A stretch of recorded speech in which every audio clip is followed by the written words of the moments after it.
Let's go. The flexibility and the tankiness that he got. Well, also the Esmeralda. So sinasabi ng next play Evos na yun talaga yung tinitignan nila dito as the biggest threats to their lineup, which is understandable. Ang squishy ng lineup ng next play Evos, and you have two very high sustained frontliners, yung isa pa nga jungler.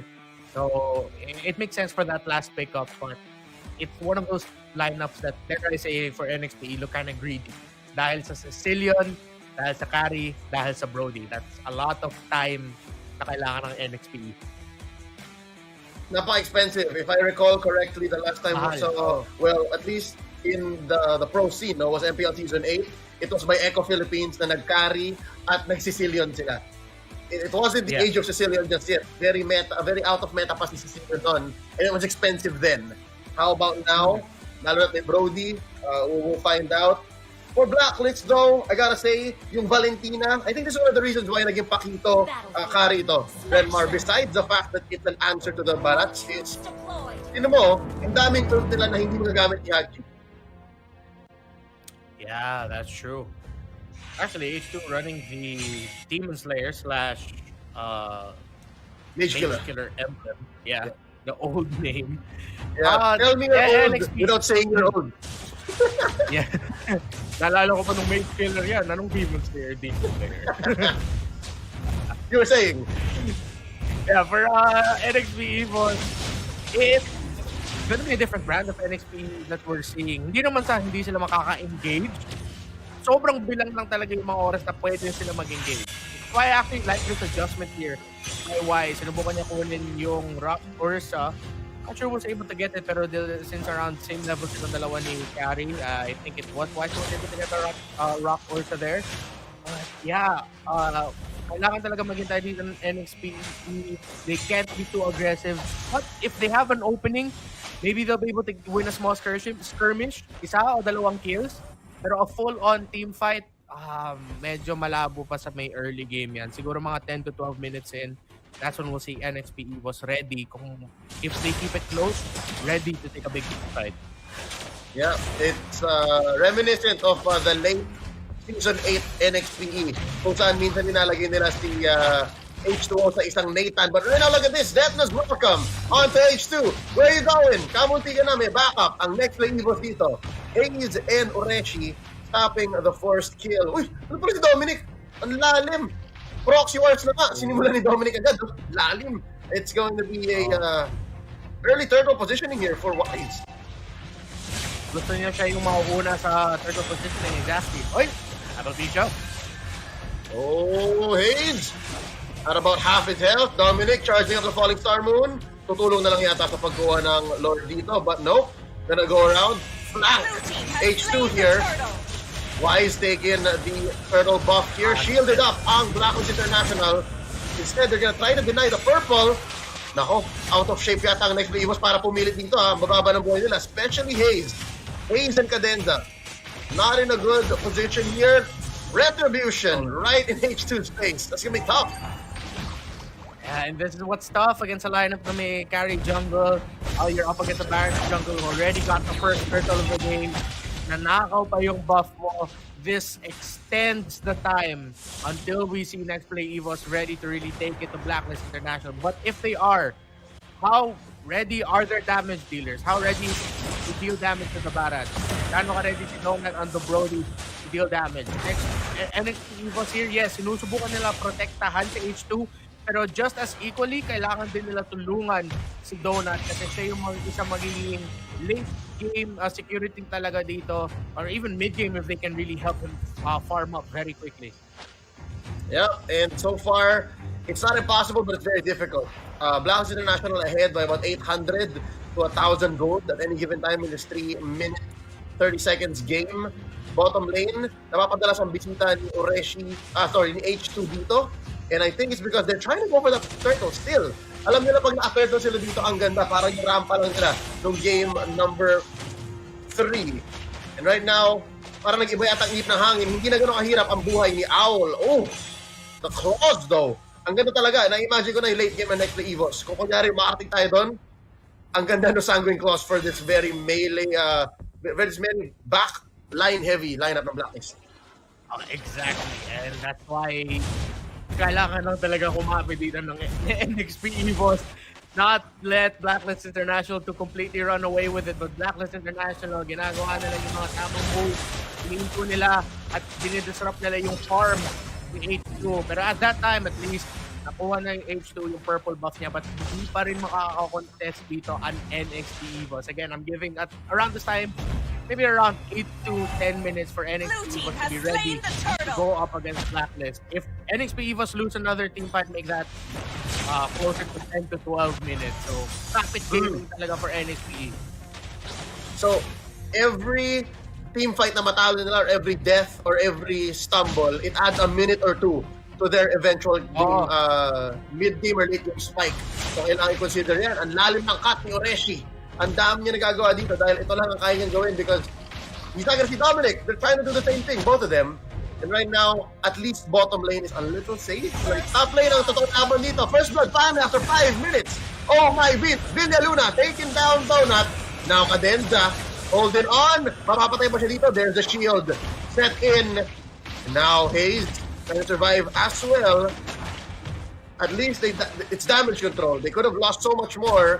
And right now, again, dito na nakaharap ng farm. Si H2. John Paul Salonga in bottom lane. Yun nakawa niya at least sa bottom lane, sa bottom camp, bottom jungle, senior wise, but the damage is done. Look at top lane. Wow, 2K ahead na ang Blacklist International. Red team turret has been destroyed. Sobrang baba pa ng damage ng NXP EVOS. Blacklist, they're just naturally scaling so fast. Sa lineup nila, nakalabas na si Owl sa lane, level 8. Compared to the level 7 of the Brody, but mas na-maximize ni Donut, ni Owl rather, yung mga gold pwede niya kunin in lane. And then NXPE, this is what they're getting. Expected naman to sa lineup nila and with what Blacklist International acknowledged. Kaya ang bilis ng tempo ng Blacklist sa pag-back ng mga tore. That's another tower for Owl. More gold for the Flint. Yep, and right now, Dominic matatamaan ng Circling Eagle and a knock-up by Ureshi. Pero hindi nila matatapos dito. Dominic still alive. There's a turtle. Last turtle, potentially, of this game. And Owl is just pushing. Binamataan siya dito. Binabantayan ni Oh My Venus. And so far, objectives have been easy for Blacklist International in this 6-minute 50 seconds game. Oreshi 1v1 with Esmeralda. Pumasayo yung sumusuntok naman yung kalaban niya. H2 gonna come in, take this crab coin, and this is as free as it gets for H2. Ito na yung pinakamadaling mga parts ng buhay ni H2 sa early game. Able to get that crab coin there, and parang yung heat map ng laro natin madalas dito sa purple buff. The next play was just around this area. But NXT, see there, they have to roam around together. Pinoprotektahan nila ni Donut. Kailangan din nila protektahan unti-unti si H2. So, yun yung sinusubukan i-juggle ng NXT EVOS kung sino yung marksman na tutulungan nila o mas titigitan nila para makukuha ng resources muna. Nag-ult si Hayes or nag-ult si Haji. Parang si Hayes. And off-camera kill by Donut onto Owl. Interesting na. What was that? Oh, tinulungan siya ni Cadenza. There you go. So talagang yung dynamic ng hatid Matilda. At least they find the kill here. Trying to close the gap. Okay. Dalawang ultimates na expend ni Cadenza and Donut para ma-take down si Owl. Pero they needed that. They needed that win for Donut. At kailangan nila onte ihinto yung momentum ni Owl, which was already getting out of hand. So for NXT, nakabuo na sila ng dalawang dominant size. If not mistaken, si Cadenza at si Oreshi nakabuo nun, which will help with the natural healing. I-reduce yung natural healing na meron ng Blacklist, and more importantly, mas low mga miyembro ng Blacklist. Oh! Four-man collapse. Maling eskinita, napasok ni Dominic doon. Binigyan siya ng next play EVOS. Let's see, Cadenza very low. Oh no, Haji trying to get some. Finds one, Donut's still alive, but just barely. And Haji wants to get one. Does Haji get a double? Tumatakbo pa si Donut. And Donut gets away. Close call. Could have been a disaster. But eventually finds one more. Babagsak si Hayes dito. The machine is on a roll. Let's play EVOS little by little. Nakakahanap na sila ng momentum. Not so much, but just enough to manage the minion waves, keep it all right, keep it close. Pero Haji with that flick, giving the flicker big. Team fight breaking down in mid. That's Donut laying down the law. Stacks on stacks. Quick lore take. 9 minutes, 15 seconds in. Again, when it comes to objectives, kailangan paghirapan ng next play epoch yun. So ang mapa ay kay blacklist pa rin. Pag may sinabi silang kailangan namin to, they easily get it. I'm wondering what the item game looks like on Wides right now, given that they're ahead by 3K here. Saan kaya napupunta yung gold? Kanino kaya? They have the War Axe and the Antikiras already. So, ang aga yung sinagot sa H2. On the way to building the Thunderbelt, which will add like a little bit of range. Slow as well as physical defense. Kailangan na kailangan against the double marksman setup ng Blacklist International. And looking at the items for Haji, kaya ang bilis ng cooldown reduction niya. Actually building the Enchanted Talisman with the Clock of Destiny. On the way pa ang build niya sa Lightning Truncheon. They're pushing for mid. Look at the sync here. Early push. 10 minutes in. Lord sa may bottom lane. Top lane. Pinagtunan ng pansin ni Mr. Del Rosario. 5 men here from Next Play Evos in mid. Ganap sila. Dominic gusto mag-flank. Tutulungan yung push na may bottom lane. Big huge wave. Nice flow here. Haji. Oh, that's Alias Hayes using that ult. Look at the damage. Donut can't engage. They're gonna swing onto this bottom lane inhibitor. Pumutok na yung shield. Wala nang wave ang Next Play Evos doon. Blacklist International though, they brought one in. But still, you gotta respect the damage that NXP is putting on. Successful defense.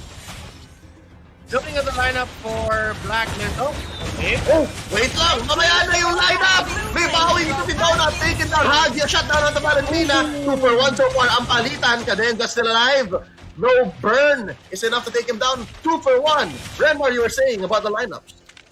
The lineup for Blacklist International, naturally, it's hard to find a hero who can really get to the backline of Next Play Evos para ma-disrupt. So, wait, Donut!